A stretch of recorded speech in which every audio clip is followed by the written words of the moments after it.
Emissora 100% digital. 100% digital. Música, entretenimento e informação com credibilidade. Direção-geral do jornalista Ferreira Leite.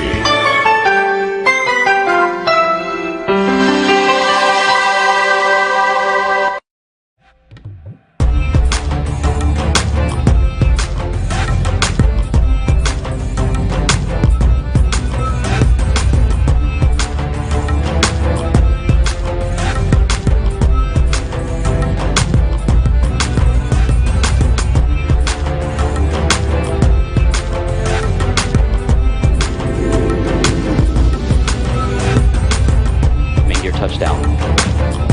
Linus's nose being now rotated down toward the runway. The chute being deployed. And nose gear touchdown.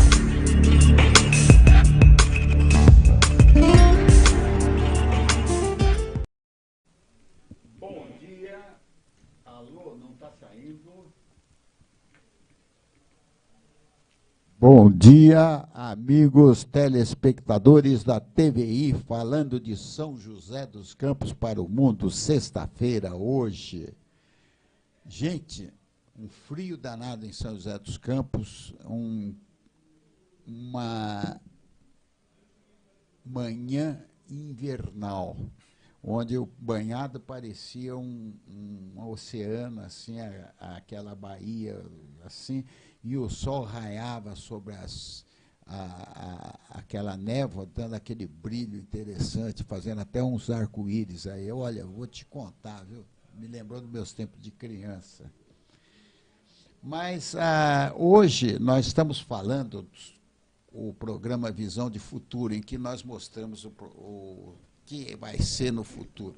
Essa camisa que eu estou ostentando aqui é a camisa que foi me dada no ITA, onde nós tivemos o Education for Engineering, Education for the Future. Então, nós tivemos lá esse trabalho lá, e eu fui um dos jurados lá na parte das apresentações das startups.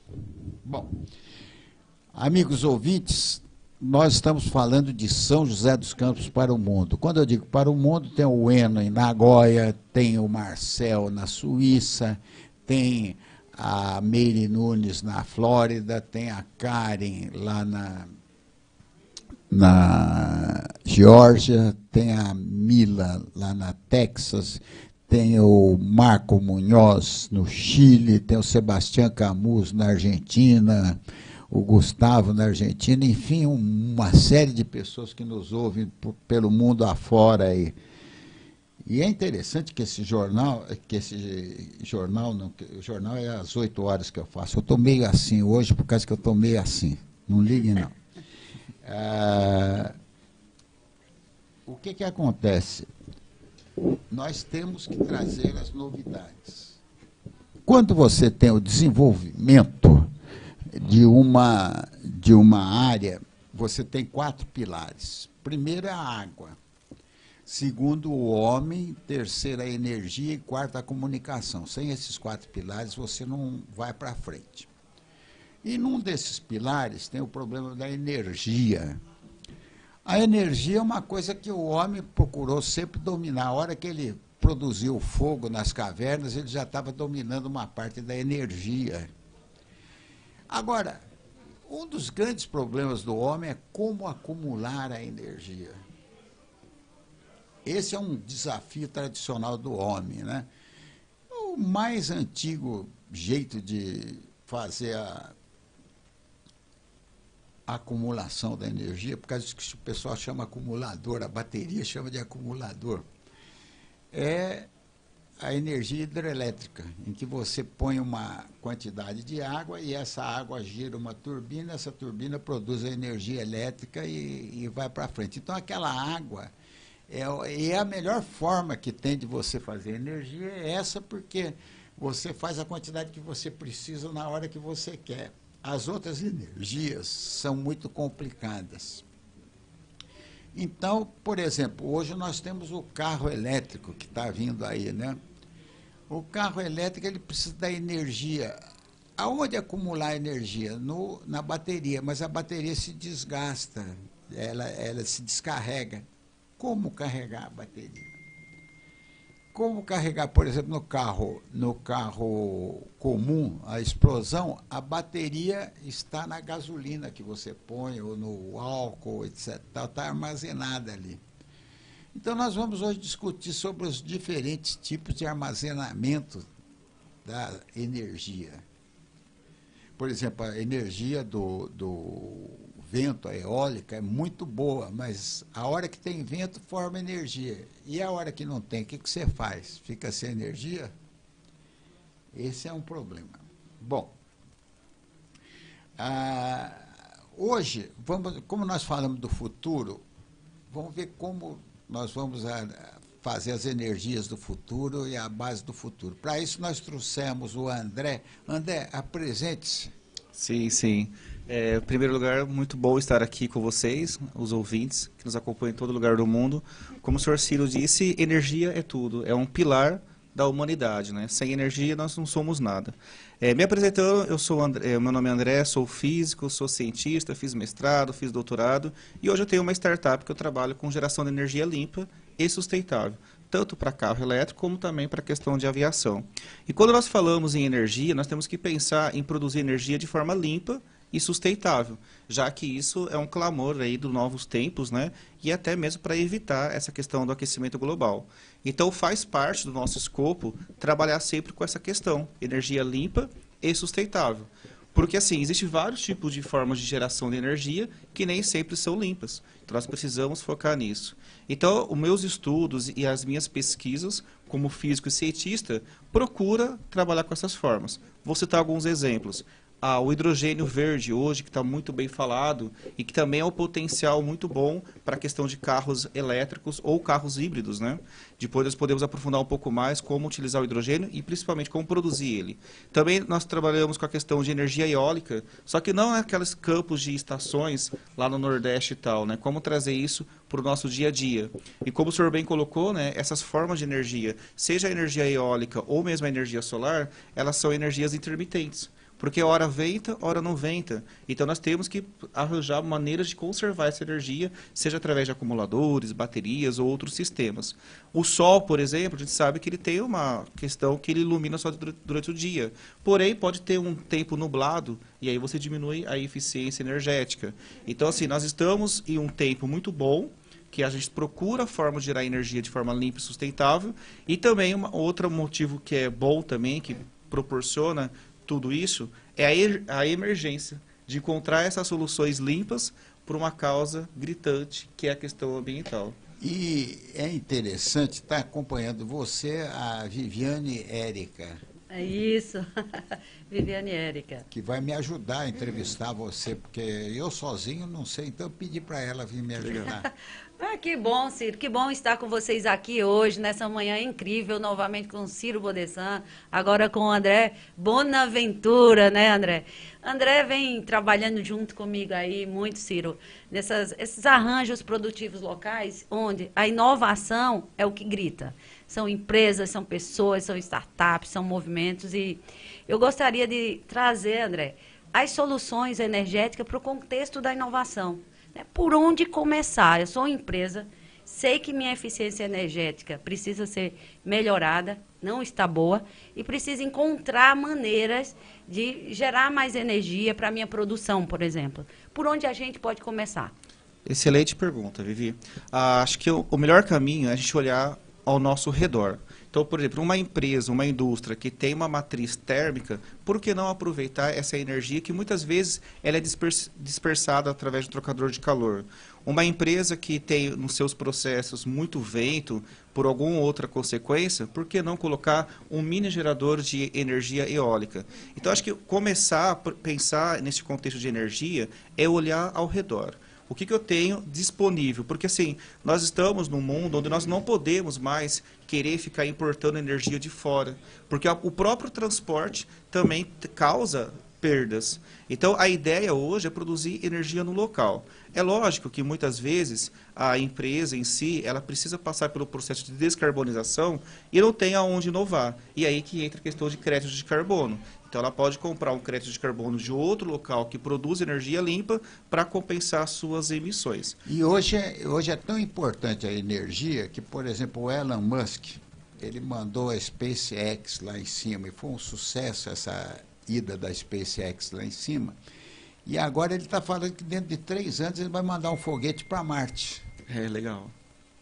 Então, o que acontece? Um foguete para Marte tem que ter energia, tem que ter, como é que se diz? Tem que ter baterias suficientes para dar energia, para aguentar 6 meses um negócio daqui até Marte, queimando e trazendo tal.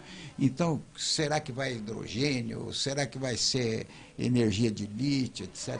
Vamos começar pela energia de lítio, da bateria de lítio. As baterias de lítio ocasionaram até a visita do Elon Musk aqui porque disse que ele veio visitar só o Bolsonaro, mas não foi isso, não. Eu acho que ele veio atrás das baterias. Nós temos 2 problemas sérios. Um problema é a bateria, é o lítio daqui do Brasil, que o Brasil é uma fonte de lítio também. E outro problema interessante do Brasil é a parte de grafeno, que diz que deverá sair alguma bateria de grafeno, etc. E tal. E estão falando aí, há uns 5 dias ou 6 dias, eu ouvi falar que vai ter uma bateria de produto orgânico. Eu não sei direito como é que é o negócio, eu não peguei direito a reportagem, mas diz que vai revolucionar tudo. Bom, vamos para o que nós temos agora. As baterias de lítio são componentes essenciais para o desenvolvimento de diversas tecnologias inovadoras, como veículos elétricos, dispositivos móveis e armazenamento de energia renovável. No entanto, a produção dessas baterias apresenta desafios ambientais tremendos, né? E social também, né? Além de dependência de outros países para a extração de lítio. Quais são os desafios no impacto ambiental, condições de trabalho precárias, descartes e concentração de produção? Sim. As baterias de lítio, hoje, elas são uma alternativa real e concreta, porque, assim, a gente já passou por vários tipos de bateria, né? Desde o grafite, a alcalina e hoje a de lítio, porque ela tem uma densidade de energia muito boa. Então você consegue acumular muita energia em um pequeno espaço de tempo. E a gente utiliza ela em muitos lugares, desde carro elétrico, celular, e qualquer notebook. A bateria de lítio ela é bem utilizada. Só que a lei da oferta e procura. Como nós estamos na era de transição energética, que é essa questão de eletrificar quase tudo, naturalmente nós vamos precisar de uma quantidade muito grande de lítio e de reservas, porque a bateria não é só feita de lítio, né? Tem outras matérias-primas que também precisa ocorrer. Então, quando a gente fala em produzir uma grande quantidade de baterias de lítio, nós estamos falando em produzir e explorar muitas minas que ainda não foram exploradas. E nós sabemos que explorar minas requer muito recursos ambientais e até mesmo os riscos, né? Em questão de barragens. Né? É muito precário. A mineração de lítio frequentemente envolve condições de trabalho precárias e inseguras. Sim, né? Sim. E o senhor sabe que uma crítica muito grande que a mídia americana fez contra a Tesla e contra algumas empresas, né? Que é em relação, porque assim, lítio ele é o principal elemento da bateria, mas também tem outros elementos como o cobalto. E o cobalto ele é explorado bastante na República do Congo, aonde tem essas questões trabalhista, trabalho escravo, uma insegurança muito grande política. Então, assim, eletrizar o mundo, gerar baterias aonde você depende de um país, aonde é muito inseguro, é uma responsabilidade muito grande. Por isso que as pessoas procuram novas baterias. E outra coisa é o seguinte, tem também o impacto ambiental, né? Exato. Diz que para você ter 1 quilo de lítio, você precisa mover um monte de tonelada de minério de lítio. Sim, e nesse contexto ocorre o cenário ESG, que é tão importante, porque não basta você eletrificar o planeta. Você tem que pensar nas consequências. Porque não vale a pena você colocar carros elétricos, mas ao mesmo tempo você detonar um certo país, uma certa região. Porque hoje nós entendemos, né, que nós estamos aqui na Terra não como seres individuais, mas como seres coletivos. O que eu faço em outro continente pode impactar a nossa vida aqui e vice-versa. Então não basta resolver um problema local sem pensar na questão global. Então nós estamos desenvolvendo novas tecnologias de extração, né? Sim, sim. Isso é uma área da engenharia dos materiais que procura desenvolver novos métodos de extração de uma forma ambientalmente correta. Paralelo a isso, nós também temos outras baterias que estão em desenvolvimento, como o grafeno, que o senhor disse. Tem umas baterias chamadas bateria do estado sólido, que são concorrentes à de lítio, que literalmente procura diferenciar. Ela tem maior segurança e maior vida útil, né?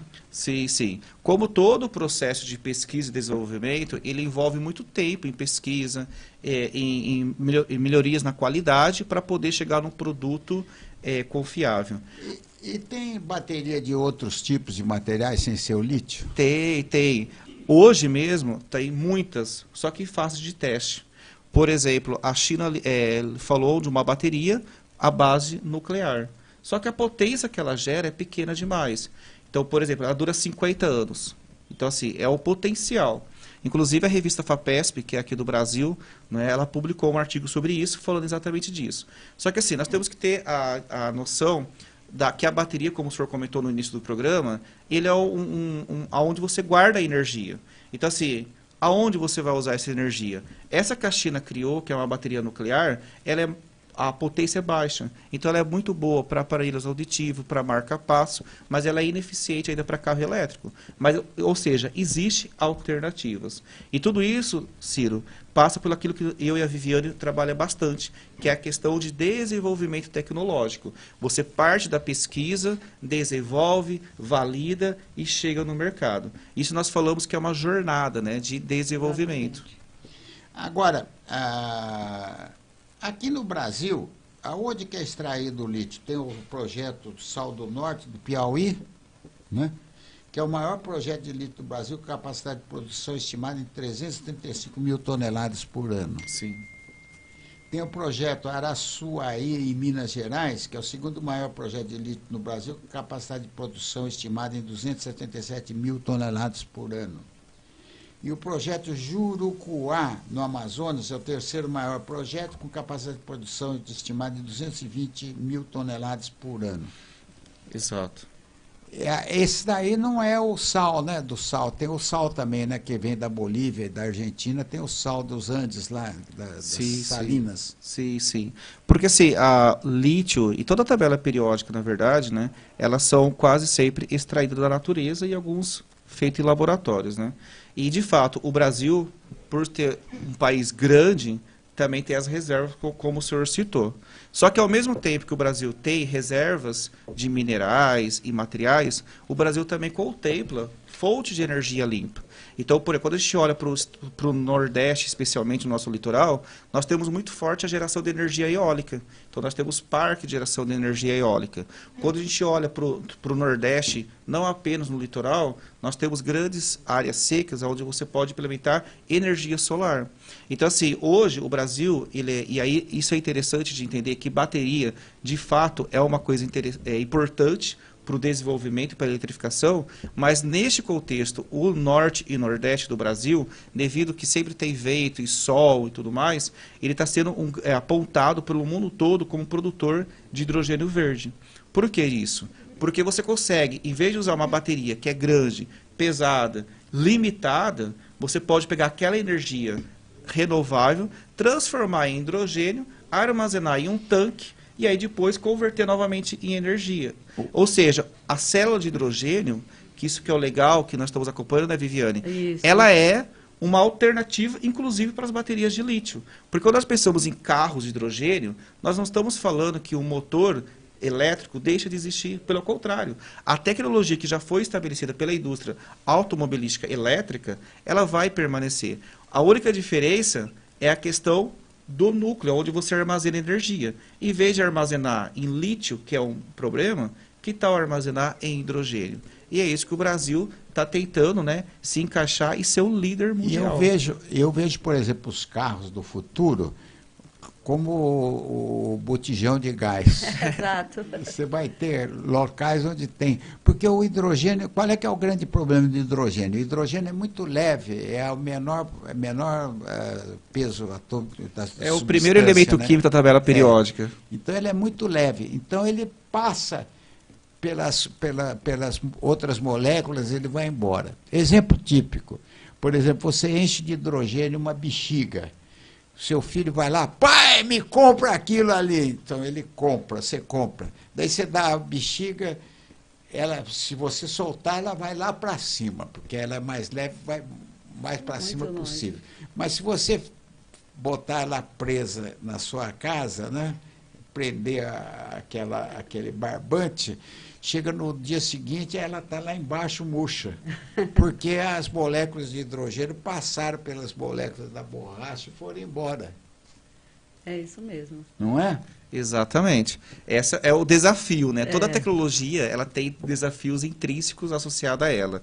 Uma delas é produzir o hidrogênio, isso já é uma solução quando aplica energia solar, mas o segundo maior problema é o armazenamento. Como o senhor disse, o hidrogênio é o primeiro elemento da tabela periódica e, portanto, ele é pequeno, ele só é feito de um próton e um elétron. Então, ele consegue passar naquilo que na física e na engenharia nós chamamos de interstício. Só que tem materiais que conseguem prender esses elementos químicos, tal como a borracha. A borracha ela é um excelente meio aonde o hidrogênio ele evita passar. Se você construir, por exemplo, um bloco de alumínio, o hidrogênio ele passa como se aquela parede de alumínio nem existisse perto dele. Agora, se você revestir com borracha internamente esse botijão de gás que o senhor comentou, né, com uma borracha específica que veda o hidrogênio, talvez seja uma solução que nós possamos aí aplicar e também, além de aplicar, né, universalizar o uso de hidrogênio, que ele é um combustível literalmente bom, limpo e sustentável, porque ele não emite CO2 e sim apenas água depois que ele se reage. Só para a título de curiosidade, está se instalando no momento no Brasil uma fábrica de bateria em Santa Catarina. Já tem uma em Criciúma. Sim. Aquele pessoal de Criciúma que eu não me lembro o nome. Você lembra o nome do pessoal? Não lembra, né? Não.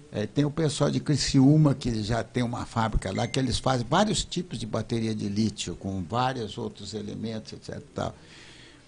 E agora está se instalando a BID está se instalando em Santa Catarina, na cidade de Araquari. E será um investimento significativo com foco em atender a crescente demanda por baterias para veículos elétricos na América Latina. A previsão é que a fábrica comece a operar em 2025 já, contribuindo para o desenvolvimento da indústria de mobilidade elétrica no país, gerando cerca de 500 empregos diretos e indiretos na região. Por que foi escolhida a região de Santa Catarina? Ela foi escolhida para instalar a fábrica de baterias por razões estratégicas. A principal localização de distribuição, tanto para o mercado interno quanto para a exportação. Além disso, a região oferece incentivos fiscais atrativos e possui uma infraestrutura adequada para suportar operações da fábrica, incluindo acesso a postos e rodovias importantes. É que ali, por exemplo, Santa Catarina está numa distância igual de São Paulo, que tem uma grande população, Paraná, que tem uma grande população, e tem Buenos Aires, Argentina, ali, que tem uma grande população também. É bem estratégico ali no meio das partes mais populacional, né? Daí, o lítio para a fábrica das baterias da BID em Santa Catarina virá de fontes de dentro do Brasil, especificamente do estado de Minas Gerais e Bahia. A empresa está investindo em exploração mineral nesses estados para garantir o suprimento necessário de lítio. Então, esse é o que nós temos do lítio. Agora, falemos sobre, já que você fala sobre energia renovável, nós vamos tocar no assunto. Boa. Aqueles parques, as fazendas de energia termoelétrica, que o sol bate nos painéis, os painéis passa por um inversor e o inversor faz a energia e taca a energia na rede, mas não tem jeito de você armazenar, o problema é armazenar. Bom, o que você me conta a respeito do desenvolvimento desses painéis? Parece que diminuiu bastante o custo deles, Sim, né? sim. Quando a gente fala em energia solar, existem duas formas de geração de energia solar. O tradicional, que é o efeito fotovoltaico, esse que tem em cima das casas, né, esses painéis, que gera energia, e também tem um outro pouco utilizado, que é o heliotérmico, ou seja, é aquelas usinas onde ela recebe a radiação do sol e bate em alguns espelhos, e esse espelho foca a luz em um ponto focal. E ali você consegue ferver, né, seja sal líquido ou mesmo água ou óleo para gerar uma turbina. Este modelo ele é pouco explorado no mundo. Por quê? Ele é um pouco complexo porque ele é grande. E aí veio a questão das placas fotovoltaicas, mais conhecida como placa solar, né, que a gente pode comprar em cima do telhado. Hoje, o que acontece? O desenvolvimento tornou a tecnologia mais barata. Então, hoje a gente já domina, né, o mundo, e principalmente a Ásia, essa questão de produção e também a produção de chip de silício, porque um painel fotovoltaico ele é produzido com alta tecnologia. A gente recebe ele em casa, parece que não tem tanta tecnologia, uma placa preta que absorve sol e gera energia atrás. Mas não, ali dentro você tem materiais semicondutores, que tem que ser muito puro, passa por um processo de laboratório, sala limpa, e conforme nós estamos explorando essa tecnologia, ela vai ficando mais barata. Explica o que é uma sala limpa para quem está ouvindo pela primeira vez. Bom, uma sala limpa literalmente é uma sala, ou seja, um ambiente, porém ela é controlada. Então controla poeira, umidade, iluminação que ela entra. Então as pessoas elas entram, né, quem trabalha nesse ambiente, toda protegida. E eu não lembro do número, mas, por exemplo, você tem que ter poeira, por exemplo, você tem 50 partes por milhão, ou seja, dá 50 gramas em 1 milhão. Exato. De coisa. Tem que ser muito bem. Você entra nessas salas limpas, você tem que entrar com uma roupa especial. Macacão especial. Com um viseiro especial, máscara e tudo, para poder fazer, para não contaminar o produto. Exatamente. Porque esses materiais que são muito sofisticados, tal como a placa de silício que faz o tal painel solar, eles são materiais que têm alguns elementos ali que permite que ele chegue lá. Então, se uma pessoa respira e contamina o ambiente, aquela placa ela vai perder a eficiência. E se ela perde a eficiência, ela deixa de ser atrativa no mercado. Então, as empresas investem muito em uma sala limpa, em um sistema de ar que puxa toda a impureza para conseguir chegar nesses níveis de limpeza muito grandes. Antigamente, esses painéis solares tinha 10 centímetros, 12 centímetros, hoje são milímetros, né? Como é que é? Nós chamamos isso de filmes fotovoltaico, que, por exemplo, quando a gente pega um material, eu posso ter ele de várias maneiras. Eu posso ter um material robusto, por exemplo, um tijolinho, literalmente, ou eu posso ter um filme, que é uma única camada. De termos técnicos, nós podemos dizer que o filme, seja ele fotovoltaico ou não, é que a espessura dele é tão pequena, perto do tamanho da lateral, da área que ele ocupa, que ele é chamado de filme. Isso é importante, porque se você consegue diminuir a espessura, você consegue aumentar a produção. Ou seja, é fazer mais com menos. Que aí entra na questão da sustentabilidade. Ou seja, quanto mais nós podemos fazer com menos recursos, melhor vai ser a solução. Tanto para a empresa, como para o país, como para o negócio de quem produz essa tecnologia. Eu estou mandando aqui o site do nosso programa, porque o nosso programa está sendo ao vivo, o pessoal está vendo em vários lugares. Então eu já mandei para uma pessoa de Natal, que é da AEB. Sim. Já mandei pro Bandeira, se você conhece o Bandeira, que ele está querendo ver o programa, eu até tinha esquecido. Estou mandando para o pessoal todo do João Cursino e vou mandar também para quem? Para o grupo da IAB. E os associados do cluster aeroespacial. Pronto, já está com eles, tá? Vamos ver se eles vão ver, aí já tem bastante gente, viu, Fábio? Você está gostando, Fábio? Tá. Então tá indo bem. Bom, Então, nós estamos falando a respeito. Então, por exemplo, no nosso caso, eu estou querendo mandar, inclusive, para o Hans, porque eu tenho interesse particular, porque eu estou num programa de fazer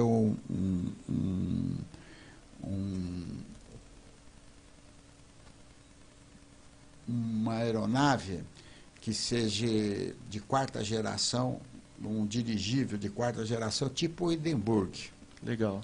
Então, ele deverá ter, provavelmente, propulsão com hidrogênio e deverá ter motores elétricos. Então, se você puder ter um painel fotovoltaico bem fininho para você botar na superfície, porque a superfície é muito grande, ele poderá ser quase impulsionado. Legal. Pela energia que deverá vir, né? Então, é um negócio bastante interessante isso daí, que eu acho que esse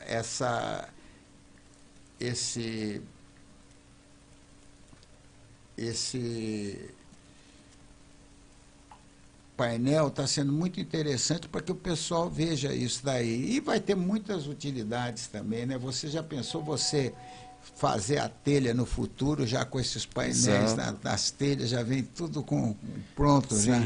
Esse é um tema que nós estamos trabalhando na startup Diric, onde eu sou o CEO e fundador, que são a questão de painéis finos e também adaptado em superfícies curvas.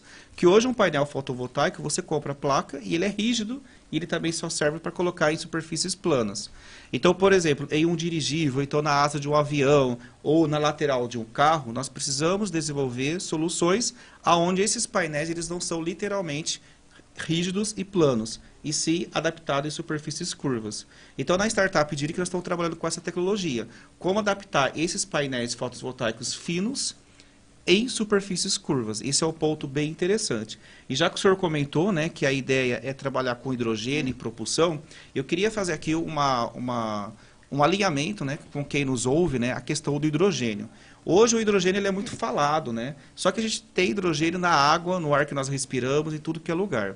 Esse hidrogênio, que tanto se fala, ele também tem várias cores, né? Não no sentido que ele é colorido, mas a forma de obter o hidrogênio é diferente. Então a gente tem hidrogênio verde, nós temos hidrogênio cinza, nós temos hidrogênio marrom, né? Ou seja, a energia que você utiliza para produzir esse hidrogênio vai classificar como ele é.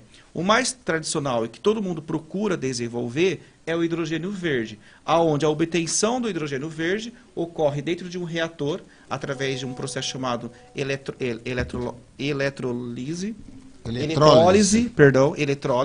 aonde uma corrente elétrica passa pela água e separa o gás hidrogênio com o oxigênio. Se essa fonte vem de painéis fotovoltaicos, nós dizemos que é hidrogênio verde. Se ela vem, por exemplo, de um combustível que eu queimei gasolina, querosene, e não me preocupei em coletar aquele CO2, nós temos um hidrogênio marrom, hidrogênio sujo. Se eu coleto aquele CO2 que acabou indo para a atmosfera e, sei lá, coloco ele na terra ou crio um bloco de CO2, eu tenho hidrogênio cinza. Então, repara que o mundo todo procura criar hidrogênio.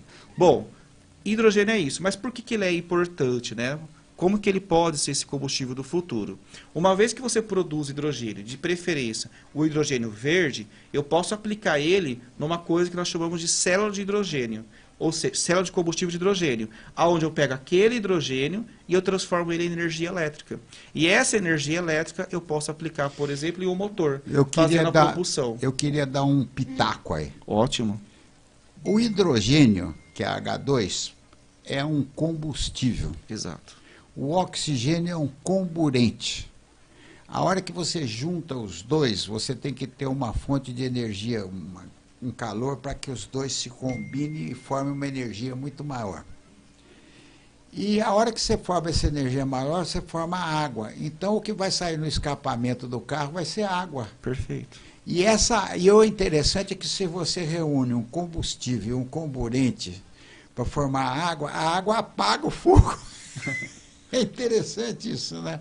Então, é por causa disso que o povo está nisso. Outra coisa é o seguinte, eu não sei se você sabe, mas o grande problema da aviação hipersônica é exatamente o combustível. Existem dois tipos de motores. Existe o Sabrejet e o Scramjet.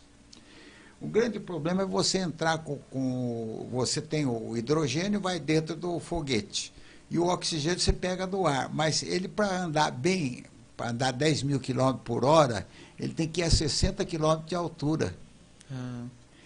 Um avião anda 10, 11, 12 km de altura, ele tem que ir a 60 km de altura. E lá é muito frio, então você tem que esquentar o oxigênio para chegar junto com o hidrogênio para poder queimar.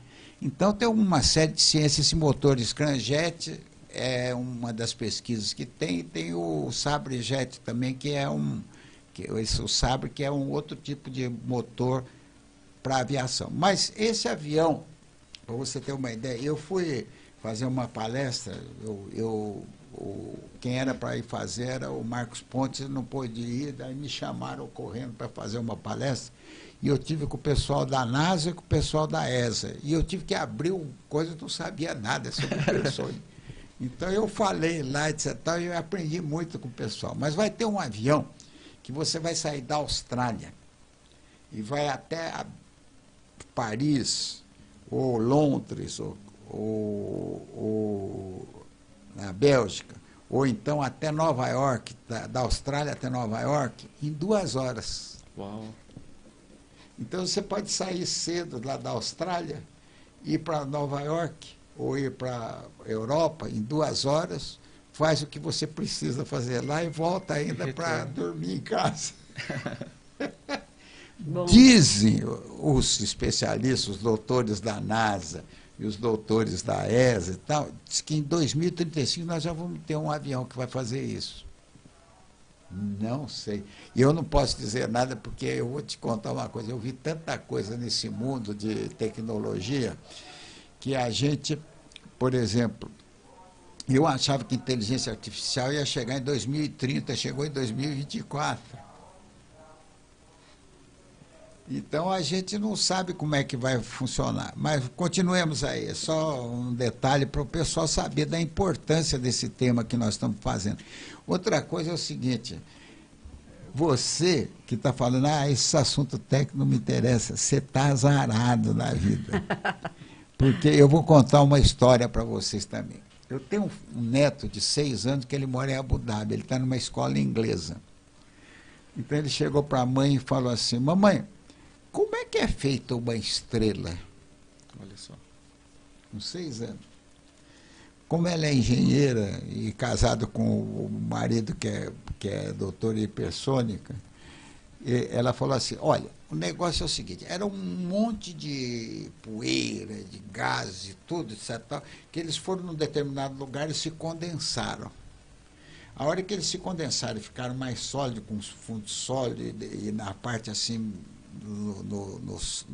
na parte externa da superfície, ficou meia fumegante, etc., tal, deu o que se chama estrela. Então você só vê aquela parte da estrela, até a parte sólida não dá para você ver, mas tem aquelas partes coisas.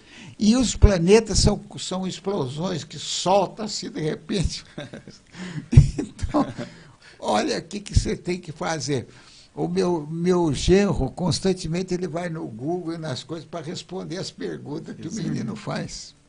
Exato. Hoje as crianças, né, pelo acesso à internet, à inteligência artificial e tantos outros recursos, né, ela tem uma mentalidade mais aberta. Albert Einstein já dizia isso, né? A mente que se abre a uma nova ideia jamais volta ao seu tamanho original. E quando você pega essa molecada toda e coloca diante da internet, diante de documentários, diante da inteligência artificial, a mente dela só vai crescendo. E é difícil até acompanhar.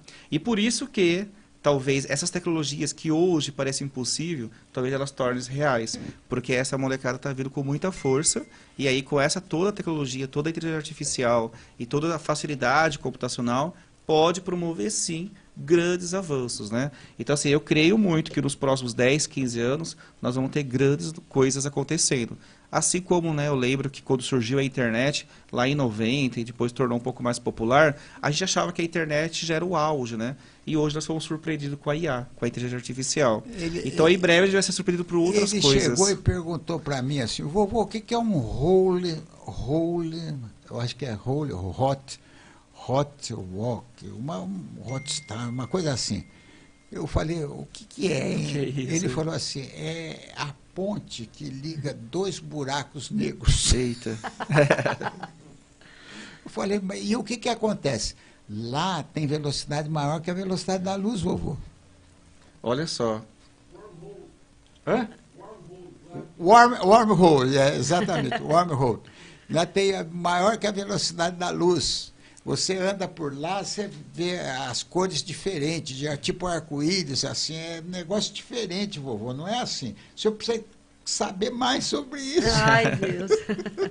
Então, o pessoal está perdido hoje. Você vai ter cada pergunta do seu... Exato. Olha, ele chegou para o pai e perguntou assim... Ele fala... Agora ele adotou o inglês como língua-mãe. Então ele pergunta para a mãe a palavra em inglês, como é que é em português. Ele fala português também, né? Então ele chegou e disse assim, qual é o maior planeta do universo? Olha só. Universo, de universe em inglês. Isso. Mas como ela falou, é universo. Então universo. O pai foi correndo no Google. Não tinha, né? Ela pegou e falou assim, é Netuno. Eu falei, não, Netuno é do sistema solar. Olha só. Neptuno não é do sistema solar, não é do planeta. Daí ele pegou e falou assim, ele não achou? Daí ele pegou e falou assim, é Hércules 2. Ele falou, não, papai, Hércules 2 é uma nebulosa. Esse menino sabe, hein? Com 6 anos de idade. Exatamente. Então você, amigo ouvinte, que é pai e que é mãe, vai ter que corresponder esse negócio. Aqui no Brasil, infelizmente, o pessoal não estuda muito matemática e física, fica estudando mais a cor das pessoas, se é preto, branco, amarelo, cor-de-rosa, se é LGBT, não sei o que, esquece de matemática, de física, de química e de coisas na nossa escola. Mas o mundo todo está estudando matemática, física, química e tudo. Tanto é que as escolas de São José dos Campos são escolas que ensinam português, matemática, física e tudo, por causa de que São José dos Campos é a cidade onde tem mais engenheiros, doutores e mestres em ciências por quilômetro quadrado na América Latina toda. Isso é legal. Eu fui professor por 9 anos, né? Que eu sou físico, e eu fiz um mestrado em astrofísica, né? E aí a astronomia é um tema que as crianças amam. É interessante. E você viu, como o senhor disse, com 6 anos ele tem perguntas complexas de objetos, igual buraco de minhoca, buraco negro. A gente não sabe responder e tem que ir no Google. Exato. Inclusive, né, eu escrevi um livro chamado Princípio de Energia e Tempo, e conforme o senhor ia falando, eu lembrei de uma frase que eu coloquei logo no início, que também é de Albert Einstein. Ele comentou o seguinte, né? Olhe para as estrelas e aprende com elas. Quando a gente olha para uma estrela, como a tua nora explicou, né? A formação das estrelas, do berçário de estrela, que veio lá de uma poeira e tudo mais. Quando a gente olha lá para o espaço e procura entender sobre buraco de minhoca, velocidade da luz, quais são os limites, nós estamos olhando para lá, aprendendo, mas também trazendo aqui para a Terra. Porque as coisas, o céu e o universo, ele é o grande laboratório de física que nós não temos aqui na Terra, onde nós podemos estudar fusão, fissão, muitos processos químicos, não é? Reações e grandes explosões. E aí, entendendo neste laboratório que chama universo, nós podemos minimizar e trazer aqui para a Terra e encontrar soluções. E quais outros tipos de energia você pode dizer para nós? Olha, tem muitas. Uma que o senhor comentou, né, sobre os painéis fotovoltaicos orgânicos. Isso é uma tendência. É possível fazer uma placa solar com beterraba, só para ter uma noção. Não é? Então, na internet, usando novamente, né, a grande ferramenta YouTube, se você jogar lá como produzir filmes fotovoltaicos com beterraba, é possível. Só que o que acontece? Esses materiais, ele tem uma eficiência muito baixa. E por isso que não faz isso de forma industrial. E prefere silício. Mas assim, tem várias formas de gerar energia. Então assim, a gente pode pegar energia geotérmica que vem lá Da terra. Da terra. Essa eu vi nas Filipinas, eu via os geysers, né? Que saem os Exatamente. geysers e eles pegam aquilo lá, põem canaliza e... Tem uma energia pouco utilizada, que é uma energia que vem de elementos piezoelétricos. Quando você aperta o material, ele gera um pulso de energia. Então, por exemplo, assim, eu já vi uma patente onde eles colocaram na roda de trem, porque o trem ele é pesado, né, tem uma massa muito grande, e durante toda a circunferência da roda, né, colocaram essas pastilhas. Conforme o trem anda, ele gera pulso de energia. É pequeno, mas assim, já contribui, né? Então, assim, são muitas formas de gerar energia que a gente acaba escolhendo algumas que são mais eficientes até mesmo para poder distribuir. Então, assim, você tem a energia geotérmica, a energia solar, como eu comentei, tanto fotovoltaica como heliotérmica. Você tem a energia que vem do fundo da Terra. Você tem a energia, agora, por exemplo, de hidrogênio. Maré né? motriz. Biomassa, que é muito importante. O Brasil, que também produz cana-de-açúcar. A cana-de-açúcar milho. sobe o bagaço pode botar numa caldeira e Exato. gerar Gera vapor e gerar energia. Inclusive, ontem, eu e a Vivi, nós estivemos numa cidade aqui do Vale do Paraíba, aonde nós fomos almoçar e numa conversa, eu encontrei um amigo faz doutorado no ITA, né? E eu achava que a biomassa, que é a cana-de-açúcar, ela só servia para queimar e pôr numa caldeira e gerar vapor para gerar energia. E ele estava comentando que a pesquisa dele é exatamente essa. Como utilizar o bagaço de cana para produzir biogás. Olha que interessante, né? Então, assim, o brasileiro, por natureza, ele é muito criativo. Tal como surgiu grandes empresas, como a Embraer, não é? Então, assim, o brasileiro, ele é criativo. Então, assim, ele consegue tirar energia da onde parece que não existe, né? Igual assim, bagaço de cana, que até então, no passado, era lixo, hoje virou um resíduo, que se transforma em energia elétrica quando você queima, agora biogás também é possível. Da compostagem também, né? Exato. Então, assim, brasileiro é o criativo. E além da criatividade, ele tem muita oportunidade, porque aqui nós temos uma diversidade grande também. Tanto é que os engenheiros brasileiros eu vi lá em Abu Dhabi e em Dubai, a quantidade de engenheiros brasileiros são mais de 1000 engenheiros, são milhares de engenheiros brasileiros que estão lá. E o pessoal e nós estamos sendo tão procurados na engenharia que a Embraer está aí, mas a Boeing está aí, já tem 600 engenheiros, lá era 500, já tem 600. Já abriu mais 74 vagas de engenheiro, tanto na Embraer quanto na Boeing. Esses dias, ontem ou antes de ontem, eu abri mais todas essas vagas. Então, pessoal, infelizmente, nós não temos a cultura de formar engenheiros. Hoje, antigamente, todo rapaz, no meu tempo, queria ser engenheiro. Hoje em dia, você conversa com os caras parecem que não querem ser engenheiro, sabe? Não tem coisa, mas tem que aproveitar as chances. Eu tenho um filho meu, por exemplo, está no México hoje, ele é engenheiro engenheiro mecânico, mas ele faz muito da parte aeronáutica, da parte de coisa, está no México, ele estava nos Estados Unidos, vai para o México, depois vai para coisa, ele é executivo internacional. E o pessoal que eu conheço, tudo muito bem direitinho. O único que não está rico sou eu, porque eu não fui para fora. Eu fui convidado várias vezes para ir para fora, mas eu falei, não, eu tenho que ajudar esse povo brasileiro a melhorar. Mas não consigo fazer com que o pessoal estude engenharia. O estudo é tão importante que, veja, por exemplo, a minha filha, ela casou com esse rapaz e tal, e tem o filho, ela tem que ser dona de casa, então não sei o que. Ela fez engenharia por EAD, mas só tirava 9, 9,5, 10. É impressionante. Ela é uma inteligência. Modéstia à parte, ela é uma Puxou inteligência. a você.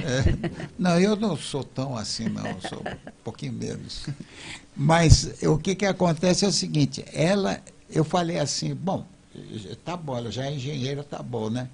Outro dia eu estava lá em Abu Dhabi, acordei de manhã, fui olhar ela, fui olhar, vi um barulho, fui olhar, ela estava no computador, assim. Eu falei, ué, o que é isso? Cheguei por trás, fiquei olhando assim.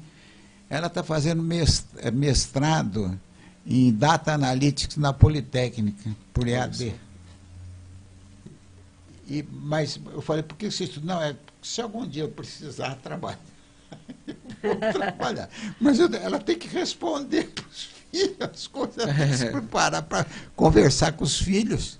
Senão o pessoal vai ficar sem conversar com os filhos, essa é a grande realidade. E aproveitando aqui, hoje, 14 de junho de 2024, encerra o Enem, a inscrição para o Enem. Então, para quem está nos ouvindo, ainda tem filho aí que não se inscreveu, até as 23 horas e 59 minutos é o prazo máximo, que já foi prorrogado e agora é a fase final.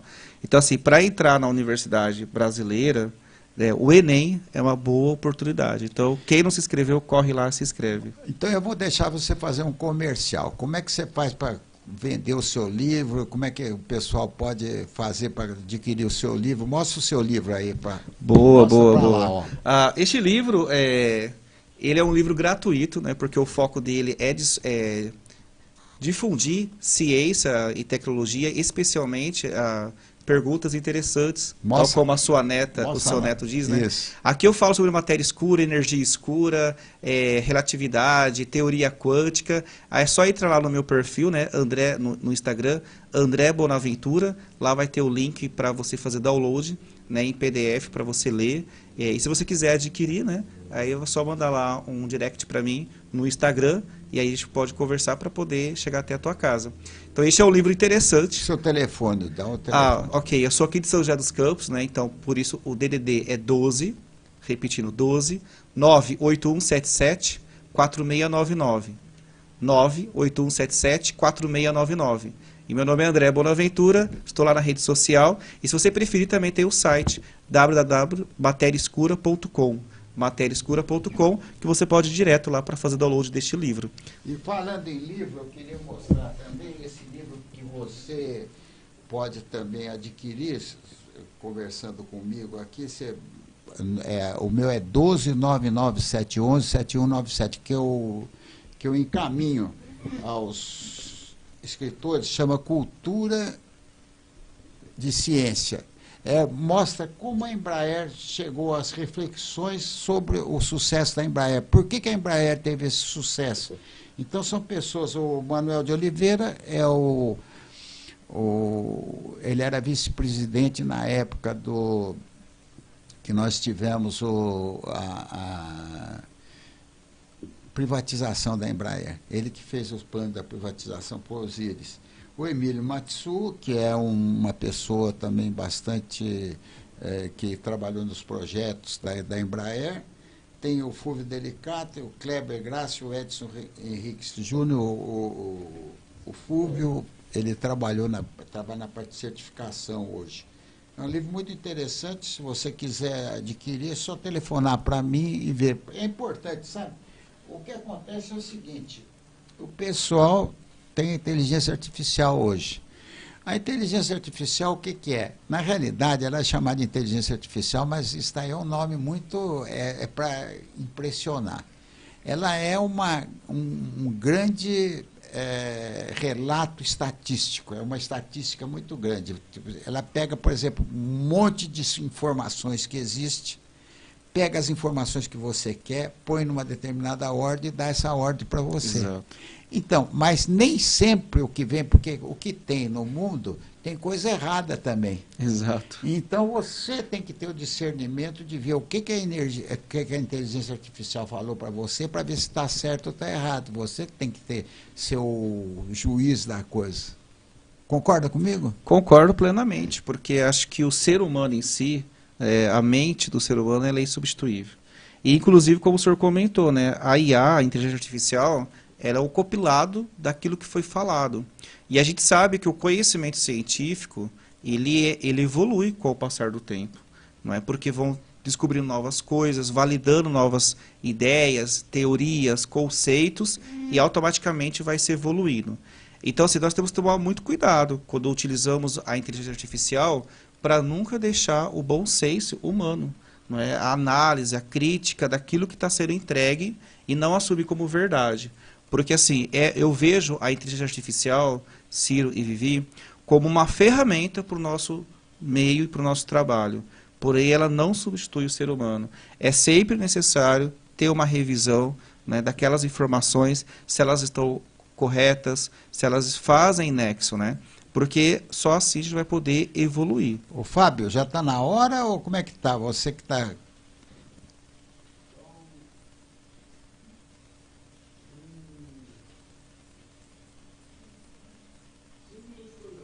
Tem 5 minutos ainda. Então vamos mandar. Vivi, fala alguma coisa. Você está muito quieta. Hoje eu estou aqui encantada com todo esse papo sobre energia, né, André? E sobre todas essas possibilidades que a cada fala que o André vai comentando, né, vai surgindo em ideias. Eu tenho uma profissão, Ciro, que é muito sexy. Né? É uma profissão de explorar a inovação. Então, toda nova informação que chega, a gente já conecta com novas possibilidades. E isso aconteceu aqui mais de uma vez. Quando o André estava falando, que ele falou do hidrogênio. Aí fica um abraço para o meu amigo Marcos, lá da Hidroflex, que já desenvolveu um equipamento e hoje ele já faz conversão dos carros. Sabe, conversão para hidrogênio, mas a gente fala conversão para simplificar, sabe? É a instalação do equipamento que gera o hidrogênio e a eletrólise, e a partir disso impulsiona o poder do combustível, elevando aí mais de 30% a capacidade do carro rodar com 1 litro de gasolina. Então, só isso já traz, você diz assim, uma evolução muito grande. Eu estou na era dos carros elétricos, exemplo. Bom, mas eu não tenho condição de comprar um carro elétrico e nada impede de eu fazer a conversão do meu carro a combustão. E também ser sustentável, estar com a sacada, elevar o nível de potência do carro e a capacidade dele entregar e não se decompor na natureza. Porque os carros produzidos hoje, Ciro, você não tem noção o quanto eles são poluentes, porque eles não se decompõem facilmente na natureza. Toda a carenagem do carro, né? Aquela roupa do carro. Então, mesmo que o motor a combustão passe a perder um valor, ele tem como ser longevo, junto com toda essa carenagem, a partir da aplicação de energia como hidrogênio. Aí o André também falou da pegada de carbono, né? A gente fala, caramba, o que é isso? A gente não falou disso. Por que as empresas que produzem e geram muito CO2 na natureza precisam pensar nessa camada de carbono? Porque, Ciro, é surreal você dizer para uma indústria, pare de produzir porque você está poluindo muito. Você já atingiu sua cota de poluição esse mês. A China é o maior poluidor do mundo. Exato. Mas aqui, politicamente, fizeram acreditar que nós somos os maiores poluidores do mundo. Se você perguntar para qualquer brasileiro, a política fez com que o brasileiro admita que ele é um poluidor da natureza. Quando o que acontece, as queimadas que nós estamos tendo lá no Pantanal, a queimada do Amazonas, tem queimada nos Estados Unidos, tem queimada na Índia, tem queimadas em tudo quanto é lugar, está acontecendo queimadas e tal. É uma coisa da natureza que vem vindo, que chega por aí, se bem que pode ter um aceleramento por causa da quantidade de coisas que tem. Mas essas queimadas existem e a gente tem que saber dominar. E você sabe que você pode ressignificar tudo com o que eu vou te dizer agora? Sabe quanto o Brasil por quanto o Brasil é responsável por essa emissão de carbono no mundo? 2%. 2%. Mas o pessoal acha politicamente acha que nós somos os maiores poluidores. Não, é Você que pergunta qualquer professor. É que a gente tem essa síndrome, né, de falar mal da gente mesmo. Mas nós temos só 2% de responsabilidade. Enquanto isso, a gente tem crédito. E é por isso que os olhos dos outros países que não estão dispostos a descarbonizar vêm procurar na gente esse oxigênio. A China é o maior poluidor do mundo. A China deve ter, eu acho, 40% ou 50% por aí da poluição mundial. Exatamente. Porque eles não têm energia elétrica muito grande, não têm energia de petróleo nem nada, eles pegam o carvão, queimam a hulha, que é chamado hulha, que é o carvão mineral, eles queimam e faz muita poluição de enxofre e tudo mais, etc. Tal. São coisas da vida. Amigos ouvintes, o Fábio já está fazendo assim. Falta 2 minutos, então vamos mais 2 minutos. É que ele fez assim, o Juan quando faz assim... O Juan só faz isso e já era. Já era. Mas então, e a gasolina vai continuar para sempre, porque os motores não vão passar para sempre para a vida. Uma coisa que é interessante, o descarte da bateria de lítio. Vamos conversar sobre isso. Sim, sim. O processo de reciclagem, ele é muito importante, inclusive para essa indústria de bateria, porque ela sabe que falta matéria-prima. Então, hoje, uma bateria, ela é muito desejada. Então, literalmente, ela não é descartada na natureza, essa bateria específica, porque ela tem um valor agregado muito grande. Então, assim, uma bateria, ela volta para a indústria, eles reciclam o máximo possível e volta para o mercado. Então, para este produto específico, já existe a produção e o processo de reciclagem, um ciclo fechado. O problema é outros tipos de bateria, por exemplo, um celular que tem uma bateria de lítio. Muitas vezes sai um novo modelo de aparelho e simplesmente nós trocamos o aparelho. Só que esquece toda a eletrônica, a gente fala que é o lixo eletrônico e joga de uma forma incorreta. Isso sim é prejudicial, mas as dos carros, ela é desejável e tem muita gente de olho nesse mercado grande aí. Bom, para suas despedidas, Bonaventura. Sim, novamente agradeço aí ao Ciro, à Viviane, pelo convite, a todos que estão nos acompanhando aí na internet, que a gente possa pensar sempre na questão do futuro e entender que nós não estamos sós, né? O planeta, se a humanidade acabar, o planeta continua. Somos nós que vamos ser eliminados. Então, assim, somos juntos. E fala o número do telefone. Então, novamente, quem quiser entrar em contato comigo, a minha rede social, o Instagram é André Bonaventura, tudo junto, André Bonaventura, e o meu telefone é o 12 98177 4699. 12 98177 4699. Obrigado. Muito bem. Vivi, para suas despedidas. Olha, obrigada novamente, Ciro, a todos vocês, né? Que a gente também tem toda uma equipe aqui trabalhando com a gente. Muito obrigada, gratidão. E olha só, obrigada por assistir a gente até agora. A gente tem muito mais para trazer nas novas oportunidades, viu, Ciro? Porque não só tem André, não. Tem uma fila esperando aqui para a gente conversar sobre inovação. Não é isso? Muito obrigada, gente. Boa tarde. Amigos ouvintes, eu queria desejar um bom fim de semana para você. O pessoal está querendo saber como é que é a minha camisa aqui, lá do ITA, do ITA. Eu vou levantar aqui para mostrar a camisa, como é que é. Olha aqui. Olha aí. Está dando para ver? Aí deu. Olha, mas é mostrado, hein, como diz na Paraíba. E essa daqui é a camisa, então, que nós temos aqui, para você ter uma ideia, para ver. Amigos ouvintes, Fábio, obrigado. Obrigado vocês terem comparecido. E aos amigos, até outro dia, até outra sexta-feira.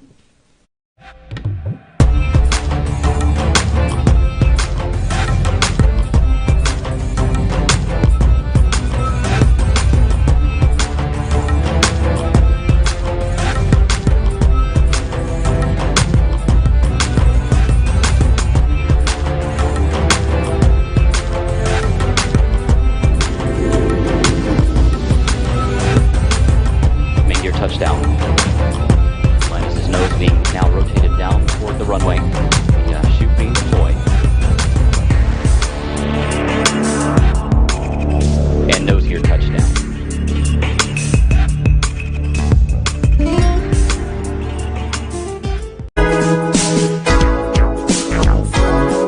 Nós somos a Rádio e TV Imprensa. Uma emissora 100% digital. 100% digital. Música, entretenimento e informação com credibilidade. Direção-geral do jornalista Ferreira Leite.